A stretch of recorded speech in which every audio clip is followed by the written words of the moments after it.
అధికారులు పట్టుకున్నారు. సుమారు 5 రోజులు శ్రమించి చిరుతను ట్రాప్లో బంధించారు.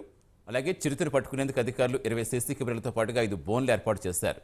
గొల్లపల్లి మీదుగా ఫెన్సింగ్ దాటి చిరుత రన్వేపైకి వచ్చింది. దీంతో చిరుత ఫెన్సింగ్ దాటినట్టుగా సీసీ కెమెరాలో అధికారులు గుర్తించారు.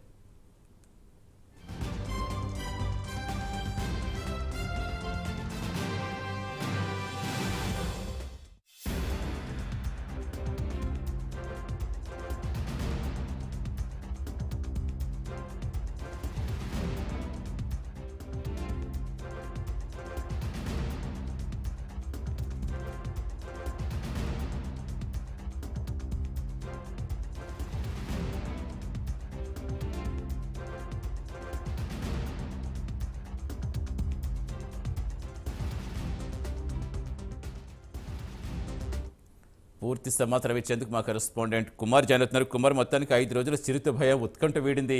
ఏం చెప్తున్నారు అధికారులు? Thank you Satish.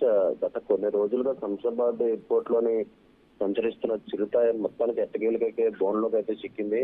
అయితే గత వారం రోజులుగా ఈ శంషాబాద్ ప్రజలకు అధికారులకు ముప్పు తిప్పలైతే ఈ చిరుత పెట్టిందనే చెప్పొచ్చు. మొత్తానికి అటవీ అధికారులు చేపట్టిన ఆపరేషన్ చిరుత అయితే ప్రస్తుతం విజయవంతమైంది. 5 రోజుల క్రితం ఏర్పాటు చేసిన బోన్ లో అయితే ప్రస్తుతం ఏదైతే ఈ చిరుత అయితే చిక్కుంది.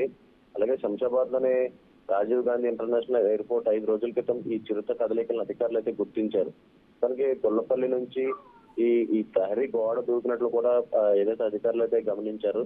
దీంతో ఒక్కసారిగా ఈ చిరుత అక్కడ సంచరించడంతో ఒక కలకలమైన రేపిందనే చెప్పొచ్చు. కానీ శంషాబాద్ ఎయిర్పోర్ట్ పరిధిలో చిరుత ఉందని తెలిసిన అధికారులు, ప్రజలు, ప్రయాణికులు కూడా ఇంకా భయాందోళనకు అయితే గురయ్యారు. అలాగే ఎయిర్పోర్ట్ ప్రహరీ చుట్టూ కూడా ఏదైతే ఈ చిరుతను పట్టుకునేందుకు కూడా అధికారులు ఎన్నో సన్నాహాలు అయితే చేశారు. మొత్తానికి ఈ చిరుత అటు ఇటు తిరిగే క్రమంలో ఆ ఫెన్సింగ్ కు తాకిందని, అలాగే దీంతో ఎయిర్పోర్ట్ లో అలారం మోగడంతో ఏదైతే ఆ కంట్రోల్ రూమ్ లో ఉన్న అధికారులు కూడా అప్రమత్తమయ్యారు. మొత్తంగా అక్కడ చిరుతున్నట్లు తేల్చడంతో ఏదైతే చిరుతతో పాటు 2 పిల్లలు కూడా ఉన్నట్లు కూడా నిర్ధారించారు. అలాగే శంషాబాద్ చిరుత సమాచారం అందుకున్న అటవీ శాఖ అధికారులు కూడా అప్రమత్తమై ఆపరేషన్ చిరుత అయితే ప్రారంభించారు. మొత్తానికి చిరుతను ఛేదించేందుకు కూడా ప్రత్యేక ఏర్పాట్లు అయితే చేశారు. ఏదైతే చిరుత తిరిగే ప్రాంతాల్లోనే ఐడెంటిఫై చేయడానికి కూడా సీసీ కెమెరాలు, అలాగే ట్రాప్ కెమెరాలు కూడా ఏర్పాటు చేశారు.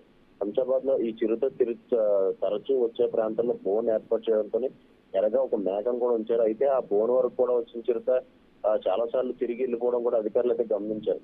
మొత్తానికి అధికారులతో అడ్డుకున్నట్టుగానే ఏదైతే ఈ చిరుత అక్కడ వరకు చేరుకొని వెనక్కి వెళ్ళడంతో ఆ అధికారులు కూడా కొద్దిగా అప్రమత్తమై మొత్తానికి ఏదైతే ఈ చిరుతను పట్టుకునేందుకు కూడా 5 బోన్లు, అలాగే ఒక 24 ట్రాప్ కెమెరాలు కూడా ఏర్పాటు చేసి ఆ బోన్ లోని సుమారు 4 మేకలను ఎరగా ఉంచడంతో ప్రస్తుతం ఏదైతే ఆ చిరుత అయితే దొరికిందని చెప్పొచ్చు. మొత్తానికి ప్రస్తుతం ఏదైతే ఈ చిరుత సంచారంతో అక్కడ భయాందోళనకు గురైన ప్రజలు కూడా కొద్దిగా ఊపిరి పీల్చుకున్నట్టు కూడా చెప్పొచ్చు సతీష్.